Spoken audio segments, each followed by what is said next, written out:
Pension আর জমানো টাকা মিলিয়ে যা পেয়েছিলাম তা দিয়ে শহরের কোণে ছোট্ট একটা জমি কিনে বাড়ি করেছি। মাস 6 হলো সেই বাড়িতেই উঠেছি। স্কুল মাস্টারি থেকে অবসর নেওয়ার পরে এখন আমার অফুরন্ত সময়। স্ত্রী মালতী আর আমি এই দুজনেরই আমাদের সংসার। একমাত্র ছেলে কর্মসূত্রে সপরিবারে বেঙ্গালুরে থাকে। নতুন বাড়ি করার পরেই একটা সমস্যায় খুব ভুগছি। আমাদের একতলায় বাথরুমের জলের পাইপটায় কি একটা গলদ ছিল। দেয়াল বেয়ে জল চুইয়ে ঘরের দেওয়ালে ড্যাম ধরছিল। মালতী রোজই বলছিল একজন প্লাম্বার ডাকতে। পাড়ার মোড়ে হার্ডওয়্যারের দোকানে খোঁজ নিয়ে জানলাম এলাকার সেরা প্লাম্বার নাকি একজনই, নাম তার রহমান। কিন্তু দোকানদার একটু মুচকি হেসে বলল, মাস্টার মশাই, কাজও 1 নম্বরের করবে ঠিকই, কিন্তু লোকটার মেজাজ মর্জি ভালো না, বড্ড রুক্ষ কথাবার্তা, আর দেখতেও যা জমদূতের মতো চেহারা, একটু সাবধানে কথা বলবেন। বিকেলের দিকে রহমান এলো।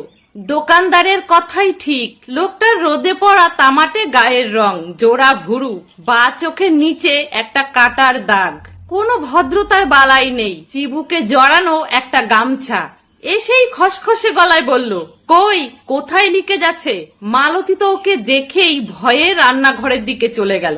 আমারও যে খুব স্বস্তি হচ্ছিল তেমনটা নয়। আমি ওকে বাথরুমটা দেখিয়ে দিলাম। ও দেওয়ালে হাত দিয়ে পরীক্ষা করে গম্ভীর গলায় বলল, ভেতরের মেন পাইপ ফেটেছে, দেয়াল কাটতে হবে, খরচও বেশি পড়বে, সময়ও লাগবে। আমি একটু ইতস্তত করে বললাম, তা হোক বাবা, তুমি কাজটা ঠিকঠাক করে দাও। রহমান কাজ শুরু করলো। হাতুড়ি আর ছেনির ঘায়ে দেয়াল ভাঙার শব্দে ঘর গম গম করতে লাগলো। কিন্তু কাজের মাঝখানেই ও 2-3 বার বাইরে গিয়ে কার সাথে যেন ফোনে খুব উচ্চস্বরে, প্রায় ধমকের সুরে কথা বলল। ও পাশের লোকটাকে বলছিল, টাকা আমি আজ রাতেই পৌঁছে দেব, ওষুধ যেন কোনোভাবেই বন্ধ না হয়, আর বেশি তেরিয়া করলে হাড় গোড় ভেঙে দেব। কথাগুলো শুনে আমার বুকের ভেতরটা কেঁপে উঠল। ভাবলাম এ তো নিশ্চয়ই কোনো গুন্ডা বদমাইশের দলের লোক। মালতী আড়ালে ডেকে ফিসফিস করে বলল, ওগো, একে বিদায় করো। কাজ করাতে গিয়ে শেষে বাড়ি না ডাকাতি হয়ে যায়। গা গতর কেমন কাঁপছে আমার। আমি মালতীকে শান্ত করে বললাম, দিনের বেলায় তো, ভয় পেও না, কাজটা শেষ হলেই চলে যাবে। সন্ধ্যা 6টা নাগাদ রহমান কাজ শেষ করলো। ভাঙা দেওয়ালে নতুন করে প্লাস্টার করে পাইপ বদলে একেবারে নিখুঁত কাজ করেছে। ও হাত মুখ ধুয়ে এসে বলল, কাজ শেষ, পাইপ আর মজুরি মিলিয়ে 1300 টাকা দিন। আমি পকেট থেকে টাকা বের করে ওর হাতে দিলাম। টাকাটা নেওয়ার সময় ওর হাত কাঁপছিল। ও চলে যাওয়ার জন্য পা বাড়াতেই হঠাৎ আমার টেবিলের উপরে রাখা আমার চশমা আর একটা পুরনো ডায়েরির দিকে ওর নজর পড়ল। ডায়েরির উপরে আমার নাম লেখা ছিল, অরুণাভ সান্যাল, অবসরপ্রাপ্ত প্রধান শিক্ষক। হঠাৎ করেই রহমান থমকে দাঁড়ালো। ওর সেই রুক্ষ চোখ দুটো কেমন যেন শান্ত হয়ে গেল। ও ঘুরে দাঁড়িয়ে আমার দিকে তাকালো, তারপর হঠাৎ নিচু হয়ে আমার পায়ে প্রণাম করলো। আমি তো হতবাক। যে লোকটার চোখে মুখে একটু আগেও রুক্ষতা ছিল, তার এই আচরণে আমি থামতে পারলাম না। জিজ্ঞাসা করলাম, কি ব্যাপার রহমান, কিছু বলবে? রহমান গলার গামছাটা নিচে নামিয়ে একটু ম্লান গলায় বলল, স্যার, আমায় চিনতে পারেননি? আমি রমু। আজ থেকে 20 বছর আগে পলতা হাই স্কুলে ক্লাস 8-এ পড়তাম। আপনি তখন আমাদের বাংলার স্যার ছিলেন।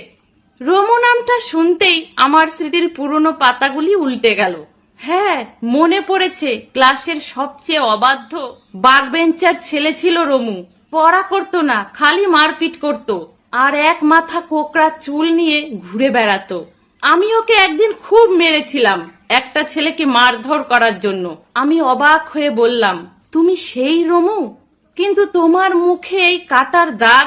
রহমান একটা দীর্ঘশ্বাস ছেড়ে বলল, হ্যাঁ স্যার, স্কুল ছাড়ার পর কুসঙ্গে পড়েছিলাম। একদিন মারপিট করতে গিয়ে এই দাগটা হয়। পুলিশেও ধরেছে। একদিন লকআপে বসে আপনার একটা কথা আমার খুব মনে পড়ছিল। আপনি মারার পর আমার মাথায় হাত বুলিয়ে বলেছিলেন, রাগ মানুষের সবচেয়ে বড় শত্রু রমু। যেদিন রাগ জয় করতে পারবি সেদিন আসল মানুষ হবি। জেল থেকে বেরিয়েই সমস্ত খারাপ রাস্তা আমি ছেড়ে দিই স্যার। এই প্লাম্বিং এর কাজ শিখি, এখন মেহনত করে খাই। আমি ওর পিঠে হাত রেখে বললাম, খুব ভালো করেছো বাবা, কিন্তু একটু আগে ফোনে অত রেগে কার সাথে কথা বলছিলে বাবা? রহমান লজ্জিত মুখে বলল, ওটা আসলে হাসপাতালের এক দালালের সাথে স্যার। আমার এক বুড়ো ওস্তাদ, যার কাছে আমি এই কাজ শিখেছি, তিনি এখন প্যারালাইসিস হয়ে হাসপাতালে ভর্তি। তার নিজের ছেলে মেয়েরা ওনাকে ফেলে রেখে চলে গেছে। আমি ওনাকে হাসপাতালে ভর্তি করেছি। হাসপাতালের লোকেরা টাকার জন্য ওর ওষুধ বন্ধ করে দিচ্ছিল, তাই একটু গরম হয়ে কথা বলতে হয়েছে। এই যে আপনার কাছ থেকে 1300 টাকা নিলাম, এটা ওনার ওষুধের দোকানেই দিতে যাব। আমার চোখ দুটো জলে ভিজে এসেছে। একটু আগেও আমি আর আমার স্ত্রী গুন্ডা ভেবে ভয় পাচ্ছিলাম। তার ভেতরে এত বড় একটা পরোপকারী সংবেদনশীল মন লুকিয়ে আছে তা ভাবতেই পারিনি। রান্নাঘরের আড়াল থেকে মালতীও সব কথা শুনছিল। এবারও নিজে থেকেই বাইরে বেরিয়ে এসে রহমানের হাতে 1 গ্লাস জল আর মিষ্টির প্লেট তুলে দিয়ে বলল, বাবা রহমান, একটু মিষ্টি মুখ করো। তোমার ওস্তাদের জন্য ঈশ্বরের কাছে প্রার্থনা করি। রহমান মিষ্টি খেয়ে যাওয়ার সময় বলল, স্যার, এই বাড়িতে কোনো কাজের দরকার হলে এই অধমকে ডাকবেন। আপনার থেকে আমি আর কোনো দিনও মজুরি নেব না। আপনার দেওয়া ওই একটা কথাই আমার জীবন বদলে দিয়েছিল। রহমান চলে গেল। বাইরে তখন রাতের অন্ধকার নেমে এসেছে, কিন্তু আমার মনটা এক অদ্ভুত আলোয় ভরে উঠল। পরীক্ষায় রমু কোনো দিনও পাশ করতে পারেনি। স্কুলের খাতায় ছিল সে ফেল, কিন্তু জীবনের পরীক্ষায় সে আজ ফার্স্ট ডিভিশনে পাশ করে গেছে। আসলে বাহ্যিক অব্যয় আর রুক্ষ পোশাক দেখে কখনো কোনো মানুষের ভেতরের সততা ও চরিত্রের বিচার করা উচিত নয়। পুঁথিগত শিক্ষা হয়তো মানুষকে চাকুরিজীবী বানাতে পারে, কিন্তু জীবনের সঠিক শিক্ষা ও মানবিকতাই মানুষকে প্রকৃত মানুষ হিসাবে গড়ে তোলে। তাহলে বন্ধুরা, গল্পটা আপনাদের কেমন লাগলো অবশ্যই জানাবেন। যদি ভালো লাগে তাহলে বন্ধুদের সাথে শেয়ার করবেন।